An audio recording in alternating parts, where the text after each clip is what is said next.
augmented reality and virtual reality, what that means, and what that means for applications like the metaverse. So first we have Aleksandra Pedraszewska.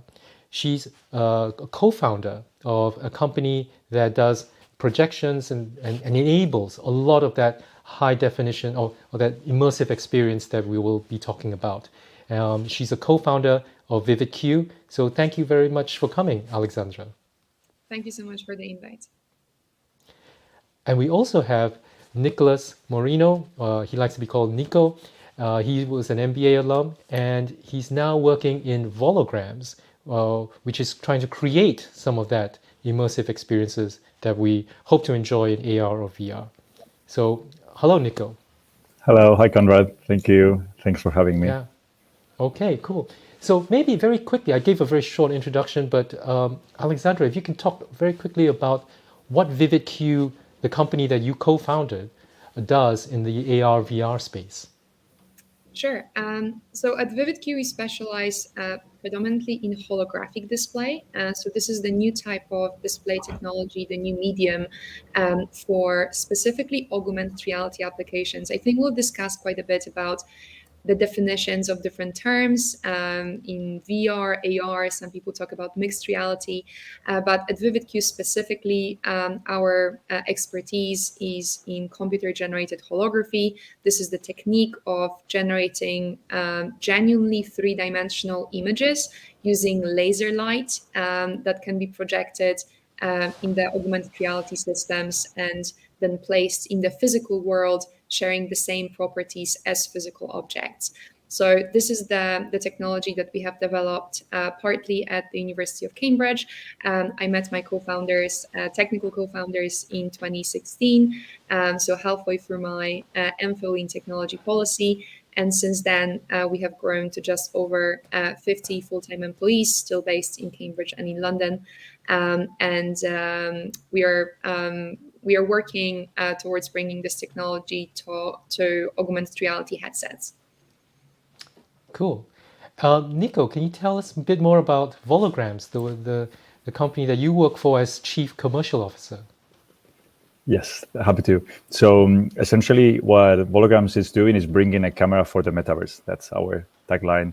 And what it enables is to record people from real life and create a 3D piece of content out of it. So essentially it's trying to replicate the same experience that we have when we click a picture or a video with a normal smartphone camera, and we can post it directly on all types of social media, on a website, send it via WhatsApp. So trying to get the same experience, but with 3D environments, AR, VR, and what people call these days the metaverse. So just to set the context, we are, I guess, a content creation component of this industry, and Aleksandra's technology enables enjoying that technology. In fact, what Aleksandra and team they are doing is kind of the coolest way of enjoying their others, and I think we're going to look into it. But yeah, that's where we sit. Cool. Just a shout out to some of our viewers. So we've got Coco, who's watching here from Cambridge, and Coco has used VR in cognitive assessment research. I'm not actually familiar with that. I don't know if Nico or Aleksandra, whether you're familiar, but Coco, please feel free to type, a bit more explanation about what that is and how you used VR in that space. Yannick's watching from Munich, and Yannick has used VR a few times, AR never before. Andrew's used to use something AR or VR, and he's in London. Bingwen is in Cambridge, and we have Awai is from Portsmouth. So we have quite a few people who've used AR or VR before. Aleksandra and Nico, you're obviously in that industry, but do you think we can talk about this, like globally, is there a lot of adoption, or are we just, the viewers here are pretty much kind of the converted? So I think that maybe at this point it's useful to kind of define our terms and tell people a little bit more about how do we actually access VR and AR today. So I think anyone who has seen that they used virtual reality before, they probably used one of the headsets. So some of the most popular ones include Quest, that has been released by Meta or Facebook. There are VR sets by HTC. These tend to be the most popular ones.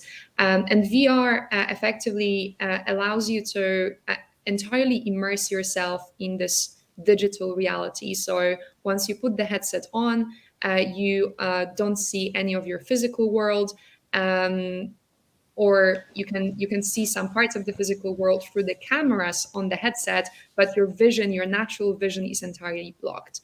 For augmented reality, the main assumption behind this technology is that you're actually merging your digital and physical world, and you're using some augmented reality content to place it into your digital world. So I like to use this kind of easy example that many people have heard of or even tried themselves.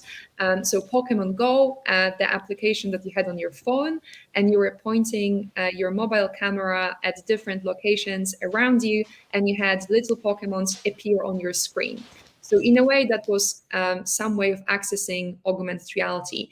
But moving forward, you can imagine that just looking at this digital content on your mobile is quite restrictive, because, of course, the rest of your world, this Pokemon was not there if you were looking not through your phone.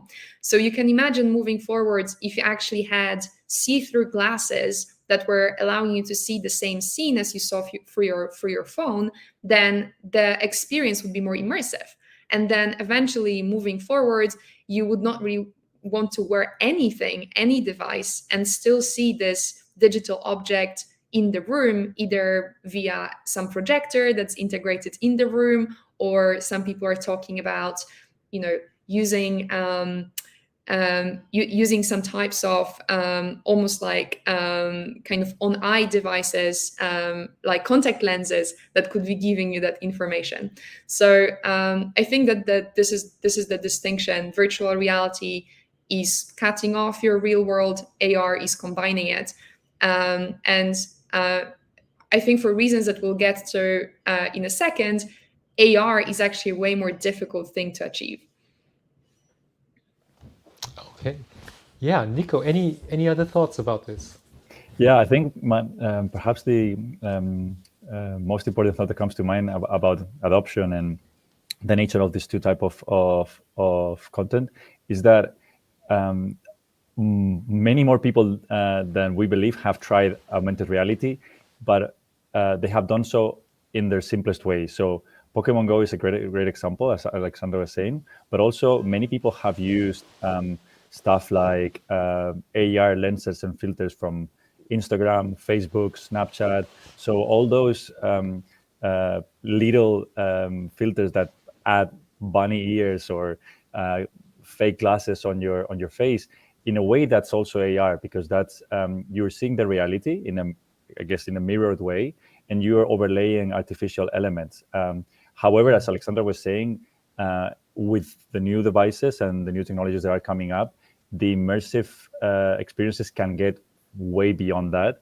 And I guess from the VR perspective, what is most used these days is VR gaming. So devices like Quest or even HTC Vive and so on are pretty popular. Many people have a PlayStation VR, and that's a very, very immersive experience already to get one of those headsets and just immerse yourself in a completely different world. So yeah, I think key thing is this is more accessible and more people have tried it than what we think.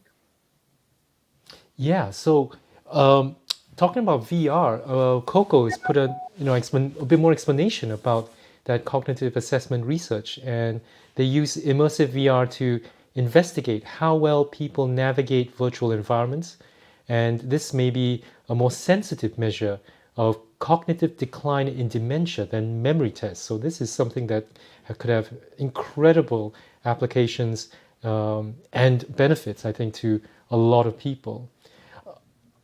Maybe, Aleksandra, at this point, we can talk a bit about VR, like some of the things that have been happening, and we can discuss a bit about what are the sort of the prospects looking forward in terms of VR.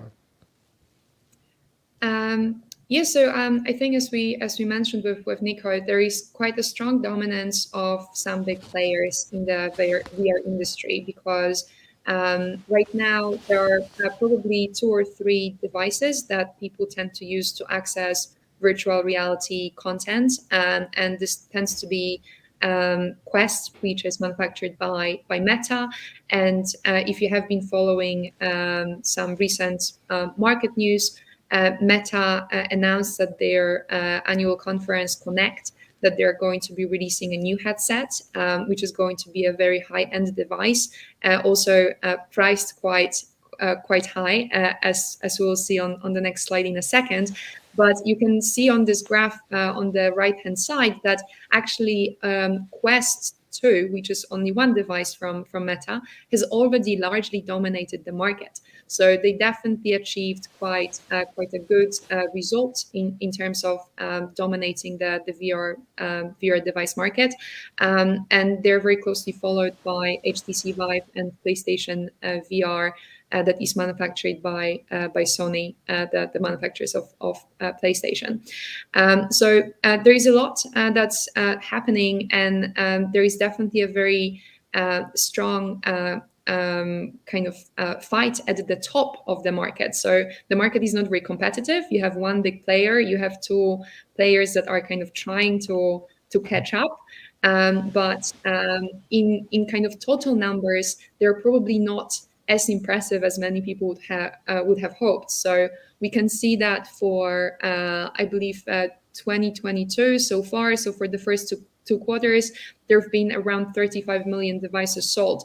So I can't recall on the top of my head what the numbers are for mobile phones and kind of smartphone devices, but those numbers are getting into hundreds of millions and close to billions. So obviously this is still a relatively small number. And I guess a fun fact, a lot of people say that actually at the beginning of the pandemic, Meta sold and sent their Quest devices to very many of their employees, effectively kind of boosting those numbers very artificially in terms of the actual use. So we don't know if that's true, but and we don't know if those devices to actual Meta employees are included in these stats. But if they are, then obviously that's a not very strong prospect for the market. Yeah, Nico, anything you want to add to this slide about VR and the developments in VR? Yeah, I think one interesting fact about this this type of metrics and this reflection that we're doing is that this depends a lot on the culture you're from, and the adoption of VR is massive. For example, in cultures like Korea, where according to reports that I've seen, out of a population of 50 million, around 1 million Quests, so specifically Meta Quest, were shipped. So you can imagine, like that's a massive adoption ratio for the country. While especially, I guess, economies that are still developing might struggle to face the pricing as we see on the screen. We see that the high-end devices might be well over $1,000, which obviously make them way less affordable. I think despite the efforts by Meta that made Quest 2, I think, and please Aleksandra correct me here if I'm wrong, but I think it was like $300 to $400 to acquire the most basic Quest 2. So that makes it way more affordable, but it still is something that it's not at the reach of everyone in the world. So something that the entire industry is still working towards. Yeah, and we've got some comments here. So Sulaiman, he used an Oculus sporadically over lockdown. I won't ask you, Sulaiman, whether you work for Meta and you got one of those devices, thanks to Mark Zuckerberg. But Sulaiman then says he's never used AR devices, but there may be he says, more of a future for AR adoption-wise than fully immersive VR. And I think this is something that we will go into quite a bit in terms of the differences. So maybe this is the time to talk a bit about the AR developments. So Aleksandra, you want to kick off about AR? Yeah, so I think that we spoke with Nico a little bit in terms of kind of the ways that people currently can access AR. And as Nico said, actually mobile AR is already quite prevalent, and many people might not realize that. But yeah, there are many ways that you can access AR, basic AR capabilities through some of the applications that we already find kind of on a daily basis. I'm not going to go as far as saying that, you know, adding a background to your video when on Zoom is AR, but this is effectively where it starts. This is this kind of natural merging of our digital world with the physical world. And, you know, even myself, I definitely caught myself a couple of times looking at someone's background and having to definitely like double check cognitively if this is a real one or if it's fake. And I think that this is definitely the case as well for some of the other applications, like using filters or adding some other data to our live streams. But I guess again, this is not where the AR market ends, or this is not where we really see it going big time. And accessing AR just for your mobile is not allowing us to access all of its capabilities. And I think one of the most important ones that I kind of use to explain to people what's the difference between mobile AR and either AR glasses or AR that does not require any devices is the arm's reach interaction. So effectively, when I'm looking at my phone, when I'm looking at the content, the only way I can interact with this content is by tapping on my screen. But if you then look at AR wearables or AR headset, the way that you then want to interact with that content is with your arms. So if I'm wearing AR glasses and I have some gaming content on my table, or I'm interacting with, say, kind of augmented Google Maps navigation, I change the way that I'm interacting with digital content. And I think that this is very interesting. And this is something that is going to bring so many different ways of both creating user experiences, user interfaces in this digital space, or in the metaverse, if we want to use that kind of overarching term for everything that's related to VR and AR. And you can already see it in some of the news that's being shown here. So there are some devices that are not very popular that are already using this concept of arm's reach interaction. So there is a company called Tilt 5 that built a gaming board where you wear some glasses and you also buy this kind of dedicated tabletop mat that you put on your table, and you are effectively able to interact with the content that is projected on that table and interact with AR content while playing a physical game. So I'm not sure if anyone has played Catan, but this is a board game that's effectively right now you just play on your tabletop, but by adding some AR functionalities wherever you can interact with this content with your arms could obviously be very, very exciting. But the last thing I'm going to say in terms of AR wearables as part of the introduction is that there are definitely still many, many issues with those devices.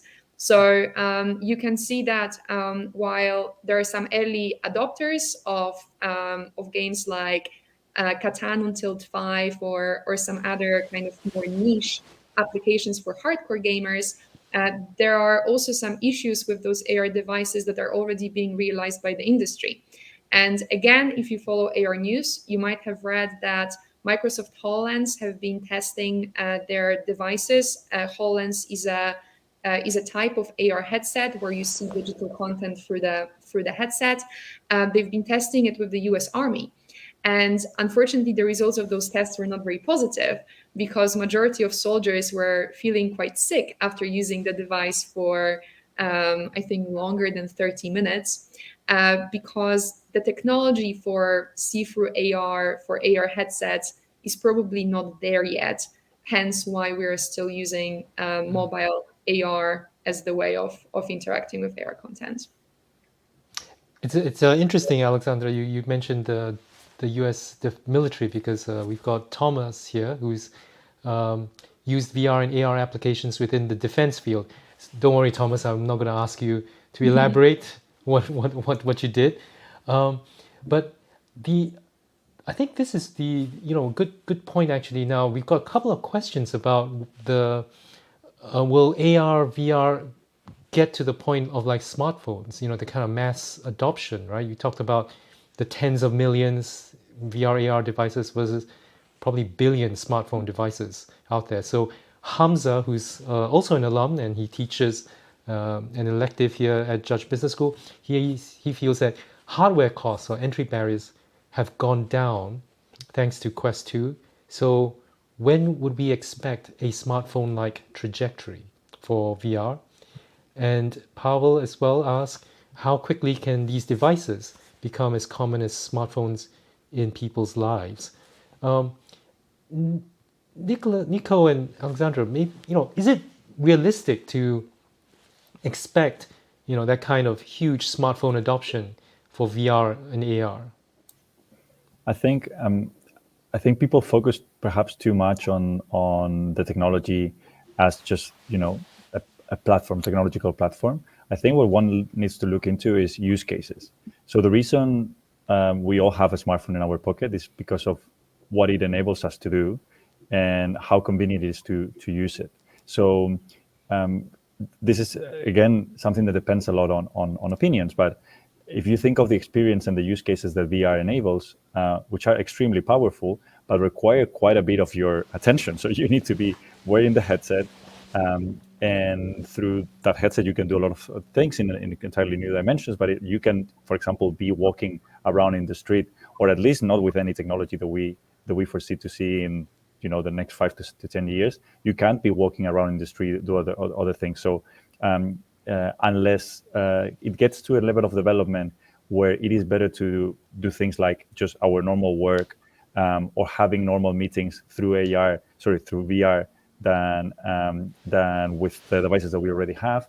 I don't think that the uptake of the technology is going to be comparable with that. But also, it doesn't need to be. So, for example, as a gaming platform, which is perhaps how it has been growing the most until now, it is pretty successful, and I guess it is matching the early days of game consoles and so on. So I think it's important to look at the use case. And as Aleksandra was saying, for AR, I think the first thing that will need to happen is that there are some big technological barriers, and she's way more of an expert on this than myself. But there are some technological barriers that we need to overcome. From our perspective, from the perspective of Volograms and content creation, I think that what we're trying to contribute with is that one of the reasons why we love our phones is because with our phones we're connecting with all our networks, like our friends, our professional networks, through different apps, through just normal internet and so on.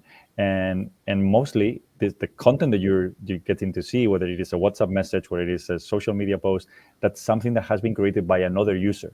So it hasn't necessarily been, or maybe by a professional creator, but not by a centralized company, not the developer of your mobile phone in most cases. And what we're trying to bring is that capacity for everyone to create content and then share through these platforms to make them more relevant, to make them something that you want to contribute to and also enjoy, as many people are bringing on their own thoughts, their own like their own hobbies, whatever it is, like we do on the other media. So I think that all those are factors that will affect, and we should look more at the adoption of the use cases rather than the general adoption of the technology platforms as such. Yeah, before we go to you, Aleksandra, I thought this is probably, I saw this on Twitter, and I thought this is an interesting case of what not to use VR for, right? So this is someone who, I guess he works at Facebook, and he's saying, wearing these VR goggles in the office and having meetings that way isn't probably the best thing to do, because we already are we find that things like Zoom or Teams is good enough, right? Without having to lug these sort of goggles around. But Aleksandra, what are some of the the kind of things that you think we can expect in terms of VR, AR kind of applications? Yeah, so as Nico said, my VividQ's focus is very much on making sure that we can deliver the devices that are going to meet the requirements of the mass user. So we were talking about the Microsoft HoloLens and US Army proof of concept project not going well because the soldiers were feeling sick. We were talking about VR headsets still being relatively bulky and quite heavy, so it's actually quite uncomfortable to actually use them for any extended period of time. But there is a fundamental technological issue with those devices, which I actually like to present. There is a slide which is showcasing the early, I believe, 19th century stereoscope. Because when you think about how we are actually accessing the VR and AR content nowadays, we are still using decades and centuries old technology, which is just presenting two slightly offset images of the same scene to our eyes, and then our brain effectively combining those images and giving us this view which our brain and our eyes interpret as something that's 3D or something that's immersive or something that's in front of us. That's effectively how 3D cinema works, and this is exactly how VR and AR headsets work as well. And many people probably experience that in the 3D cinema as well, but this effect is way worse in the VR and AR headset actually, because the image is way closer to your face. But many people feel sick because of it, and many people don't feel like this is a comfortable experience. They feel entirely detached from their physical world. And I very much think that this is the reason why VR is actually quite limited in terms of how much more it can grow. Because as humans, we tend to be social creatures. We tend to like to stand on your own feet, which you literally don't feel like you're doing when you're in VR. And maybe this is why it was such a big deal when Meta announced that they can now do legs in VR. But we can laugh about that. But it is quite a tricky thing to do, not only technologically, but also from the psychological perspective, because it might seem like very funny to us, but actually seeing someone or doing something in VR and seeing the rest of the body which does not correspond to our body. So if you wear a VR headset and it looks like you're moving, but you're not actually moving, this gives your brain very conflicting cues. And this is, again, contributing to you feeling sick and being quite uncomfortable in this experience.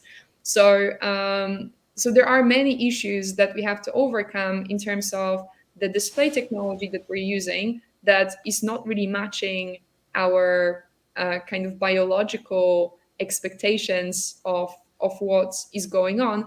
I think that we partly experience that in Zoom calls as well. So, a lot of people talk about Zoom fatigue, and, you're just looking at this particular focus point in front of you, which is like 30, 40 centimeters in front of you. And that's why people actually encourage us to take breaks and, look far away into the distance, because this is how our eyes work. Our eyes don't really want to focus at 30, 40 centimeters for a very long amount of time, because, again, as humans, we were made to look further away and understand the distances of things to us and understand whether, the animals and people and things around us are closer or further away. So there are still many technological barriers. In terms of applications, it does translate to limited applications as well. So I'm really glad to hear that there is a user of a VR set that have used it for research, because I think that it's an amazing use case for VR, and definitely a way to have that platform contribute to the society in some way. But apart from some limited kind of academic workshop based or academia based use cases and gaming, there is probably not much further we can go, because we've already proven that replacing conference calls from flat screens on Zoom to VR is actually causing even more issues than it's solving. Yeah. So maybe this is a good time to talk about some of the technical issues, right? About between like VR and AR. You mentioned already about the projection side, and Yannick also asked whether this motion sickness is something that will be a problem for wider adoption, or can something be done to solve or get around this? I don't know whether Aleksandra or Nico, you want to take this. I'm going to take it just very briefly, because I know that Nico will be able to talk a little bit more about the content side of it. But just responding specifically to Yannick's question, maybe not directly in relation to this slide, but more kind of generally. As I said, we currently use very limited display technologies or display mediums for AR and VR, and they do cause sickness. They don't actually project three-dimensional information. They're just tricking our brain into thinking that there is some content or some scene in front of us. As I mentioned in the beginning, this is actually one of the things that VividQ is solving or trying to bring to those devices, is those genuine three-dimensional projection based on holographic technology, where you are dealing or you are resolving a lot of the issues that we currently have in those systems. So when you can think about this in a very kind of obvious way, what you currently cannot do in VR and AR is focus on different parts of the images. So the way I kind of like to describe it is, if you extend your two arms and you have them in front of your face at different distances, you can focus on your hand in front of you, and then you can change your focus to the other hand. And this is effectively this very, very easy proof of our eyes like to focus on things in front of us, and it makes our eyes to move, and it makes our brain to interpret how far the hands are to you or to your face. This is not something you can currently do in AR and VR, and this is one of the main contributors to this feeling of sickness. So there are ways of resolving this. For example, with holographic display, there are some other technologies referred to as multifocal technologies, like light field display, that are also resolving that very issue. And as you can see on the slide, it is helping us solve some of those problems that we currently deal with. The viewing discomfort, known as vergence accommodation conflict, because vergence and accommodation are some of those cues that we as humans psychologically expect from a three-dimensional world. We are able to word lock objects. So if something is further away, you can both have physical and digital objects that are closer and further away. And you can also reach out and grab something naturally, which you currently can't do in VR and AR headsets.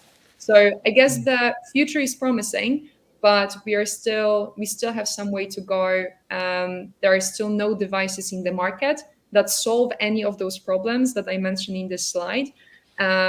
So when we're thinking about the mass adoption, we probably do need to resolve those things before we can move forward.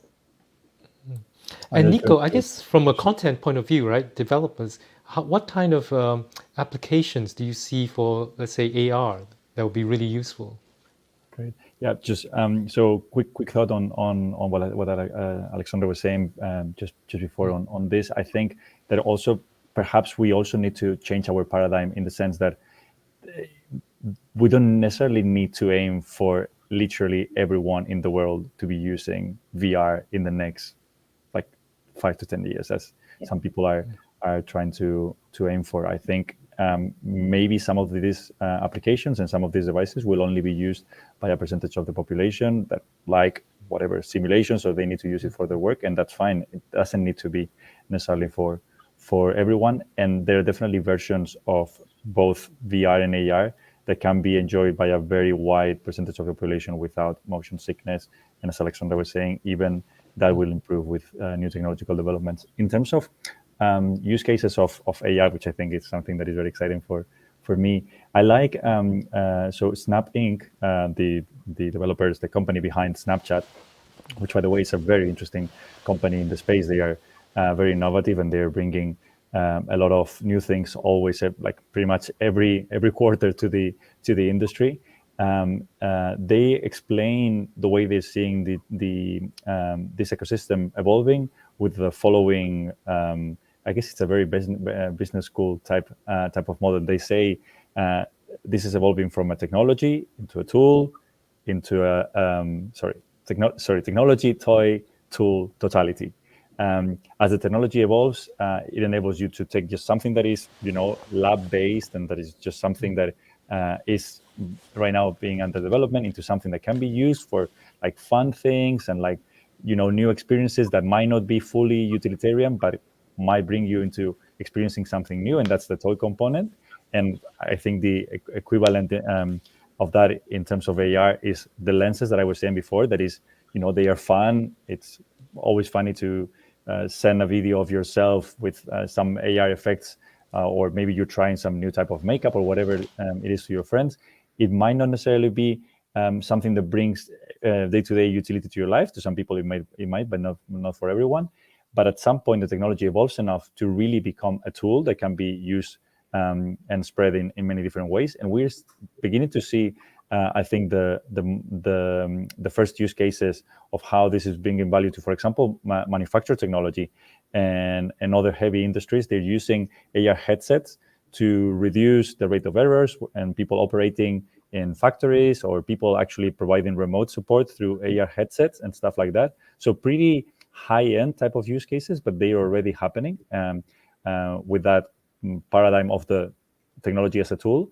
And then once that gets affordable, once that becomes so widely spread that the majority of the people can use it, that's when we see the technology reaching totality. And as I said, I think that understanding that VR as a single concept is going to reach totality in 3 years, I think it's wrong. Maybe VR will reach totality from gaming perspective in a few years, but maybe for it to become a replacement for our normal computers, if that ever happens, it might take 15 years. And I think something equivalent needs to be thought as well for AR. So that's the kind of change of mindset that I would like to get people to think about.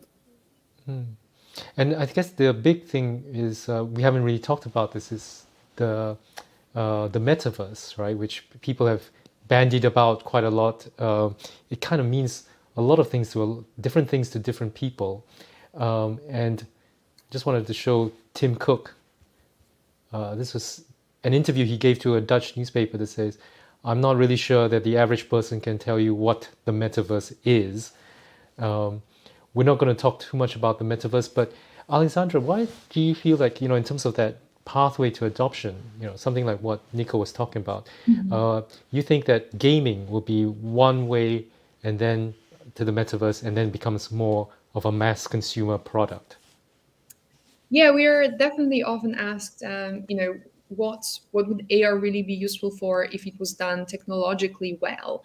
And I think that actually has already been a lot of hype, for sure, that was created around some AR devices. And actually, when you look at the early marketing materials from Magic Leap, which was this huge company out of the US that raised over $1 billion in funding, only to build this exciting AR headset that was enabling some of those gaming applications. Or if you look at early marketing materials from Microsoft HoloLens, they were actually all aiming at gaming.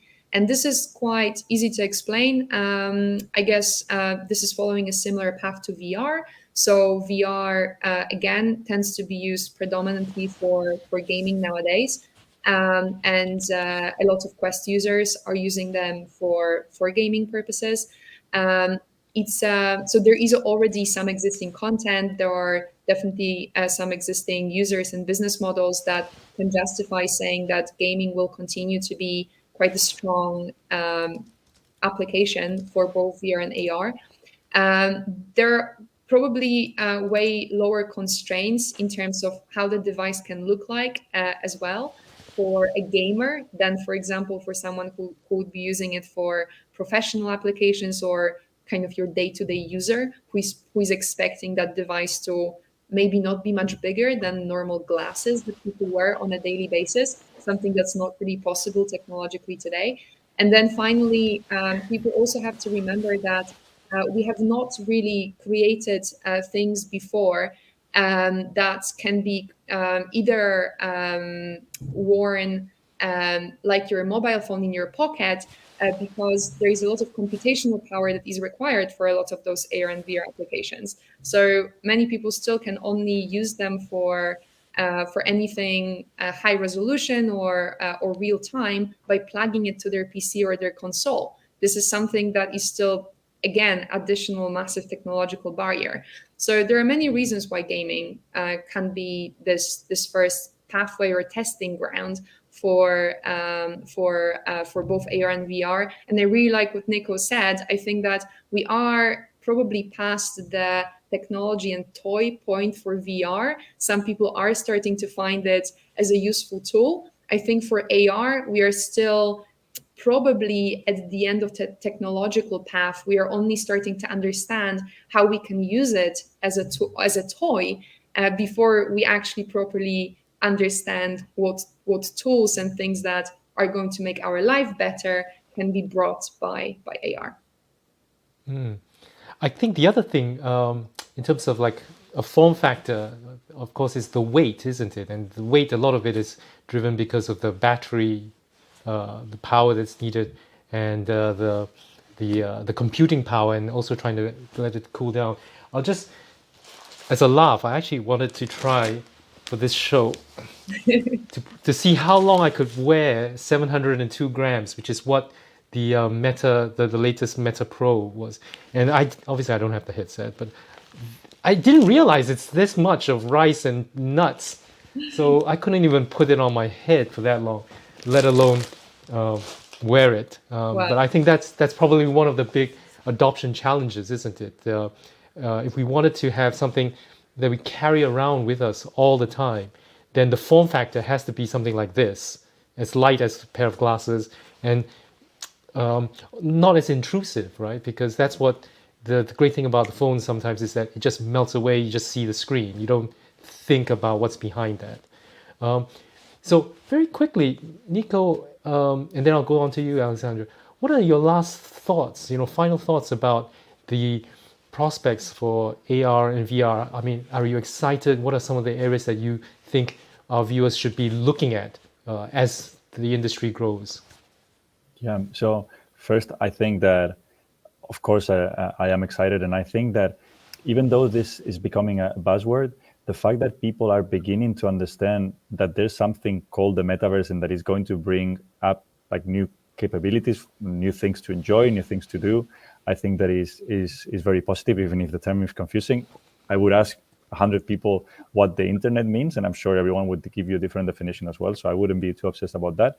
But I think it's a very exciting field to look into. I think that we're going to be seeing, as I was saying before, many things turning from toy to tool in the next few years, and that's an interesting space to watch. And I think that the phenomenon that we're already seeing, and it's really cool to watch, is how tools that were perhaps designed as games, they're becoming organically trading platforms, or people are using it to hang out and watch, content together and stuff like that. That was not precisely what they were designed for, but somehow, as people get used to it and start loving it more, then they start using it for other things, even if the developers that put it together were not expecting that. So I think that's what we will see in the next few years. That really excites me about this field.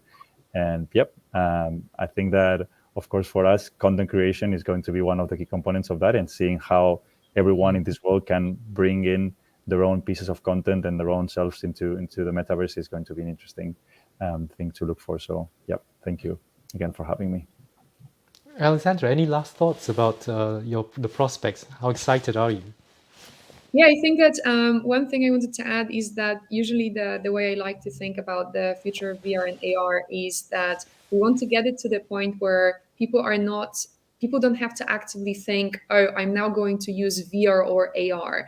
They're going to be doing the things that they do normally. So they're going to be playing a computer game, or they'll be joining the Zoom call, or they'll be doing some work related tasks, and they will be treating either the device or the technology as a means of doing that rather than just using the technology for the sake of it. So I think it's already happening, as we said, combining kind of digital and physical images on right now flat screens is probably the first step towards that. I obviously am definitely looking forward to seeing exciting new devices that are going to be just the new type of consumer electronics that people will use, not because it's AR or VR, but because this is something that's adding something to their life. Cool. And definitely I'm going to be saving up for maybe not this Christmas, but maybe next Christmas then. Yeah. Well, thank you so much, Alexandra and Nico, for letting us know a bit more about AR and VR. Thank you. Next week, we have another live stream about the pensions crisis that happened here in the UK start 2-3 weeks ago. A little known thing that called LDI almost threatened to bring down quite a big chunk of the pensions industry here in the UK. So we'll have David Chambers, professor here at CJBS, and Derek Steeden from Invesco to tell us a bit more about what happened, why it happened, and actually, should we be worried at all looking forward? So please join us. It's the same time next week, 28th October, 12:45 to 1:30 UK time. So if that's all, I just wanted to, it leads me to thank our guests, Alexandra and Nico, once again for sharing their thoughts, and also for you, the listener, the viewer, for sharing your time with us. Thank you so much.